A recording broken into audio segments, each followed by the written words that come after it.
हाँ देखिए, बिल्कुल इस बात से इनकार नहीं किया जा सकता। जिस तरह से 2020 में दिल्ली से दंगों की शुरुआत करने की जो योजना बनाई गई थी वो अब साफ हो गई, क्योंकि दिल्ली पुलिस ने जो हलफनामा दाखिल किया है सुप्रीम कोर्ट में, उसमें साफ लिखा है कि देश की राजधानी दिल्ली से देश में दंगे भड़काने की साजिश थी और बाकायदा सत्ता पलट की तैयारी थी। यानी कि साफ तौर पर ये मैसेज है कि सत्ता से सरकार को बाहर लाने की जो पूरी तैयारी थी, योजना थी, उसको नाकामयाब साबित किया है दिल्ली पुलिस ने। और इसी के चलते जो लगातार जमानत याचिकाएं वो खारिज हो रही हैं, डेट पे डेट लग रही हैं। इसी के मद्देनजर आज दिल्ली पुलिस ने ये पूरा हलफनामा दाखिल किया है। लेकिन इससे साफ हो गया है कि इसमें सरजीत इमाम या उमर खालिद ये वो मुख्य साजिश करता है जिन्होंने दिल्ली में आग लगाने की बाकायदा योजना बनाई थी और दिल्ली को दंगों में झोंक दिया था। यानी कि रचना, साफ मैसेज है कि दिल्ली को पूरी तरह से बर्बाद करने की योजना थी इन दंगाइयों की, जिसको अब दिल्ली पुलिस ने बाकायदा अपने हलफनामे में दाखिल किया है।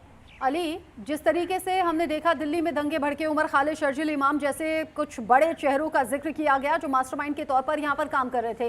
सीएए का विरोध जो कि हिंसा में हथियार की तरह इस्तेमाल हुआ, लेकिन जानकारी 177 पन्नों में यह भी निकलकर सामने आ रही है कि अकेला दिल्ली नहीं, देश के अलग अलग हिस्सों में ये दंगे भड़काने थे। क्या उसका कनेक्शन भी इन दोनों से है या कुछ और लोग क्या इन्वॉल्व रहे इसमें? देखिए बिल्कुल रचना, जैसे कि मैंने आपसे अभी जिक्र किया कि राजधानी दिल्ली से दंगे भड़काने के बाद पूरे देश के अलग अलग राज्यों में दंगे भड़काने की पूरी साजिश कर चुके थे दंगाई।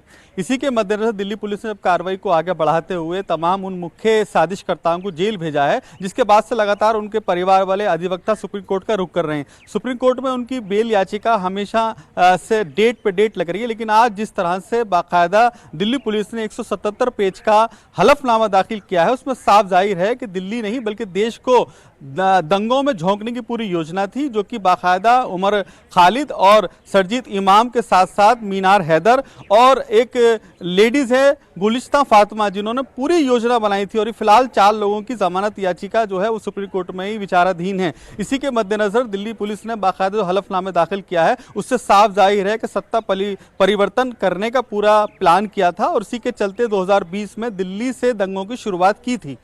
रचना, ठीक है अली, नजर आप रखिएगा इस खबर पर। आगे जो अपडेट होगा आपके जरिए दर्शकों तक पहुंचाएंगे। बड़ी खबर है, 177 पन्ने के हलफनामे में बड़े खुलासे दिल्ली पुलिस ने किए हैं। शुक्रिया आपका अली।